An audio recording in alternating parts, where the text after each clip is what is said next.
بسم الله الرحمن الرحيم. يا أيها المدثر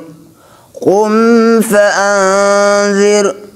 وربك فكبر وثيابك فطهر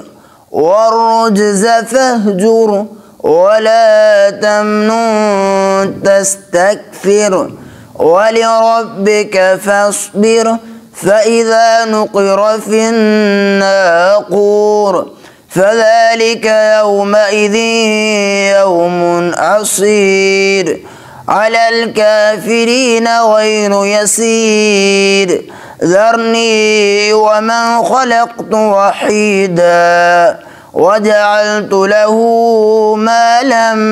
ممدودا وبنين شهودا ومهدت له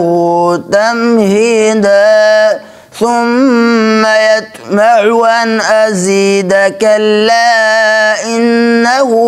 كان لآياتنا عنيدا سأرهقه صعودا إنه فكر وكدر فقتل كيف قدر ثم قتل كيف قدر ثم نظر ثم عبس وبسر ثم أدبر واستكبر فقال إن هذا إلا سحر يؤثر إن هذا إلا قول البشر سأصليه سقر وما أدراك ما سقر لا تبقي ولا تذر لواحة للبشر عليها 19 وما جعلنا أصحاب النار إلا ملائكة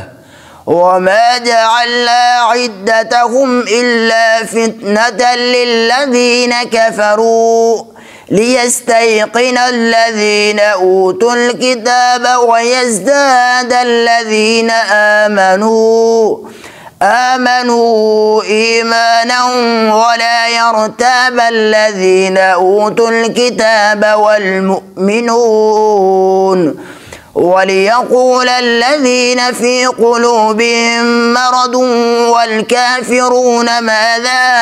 أراد الله بهذا مثلا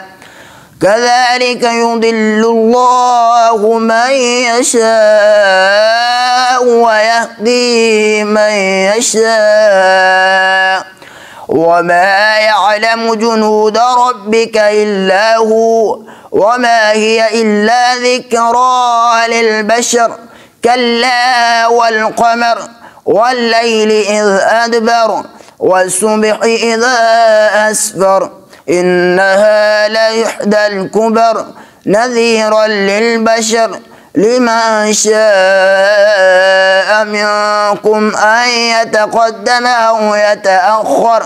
كل نفس بما كسبت رهينة إلا أصحاب اليمين في جنات يتساءلون عن المجرمين ما سلككم في سقر قالوا لم نك من المصلين ولم نك نطعم المسكين وكنا نخوض مع الخائضين وكنا نكذب بيوم الدين حتى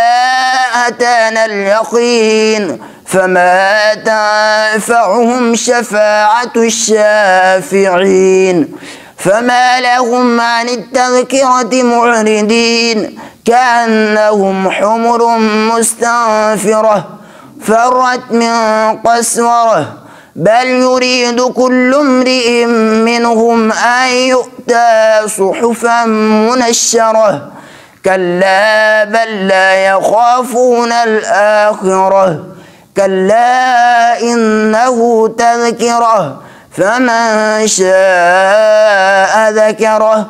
وما يذكرون إلا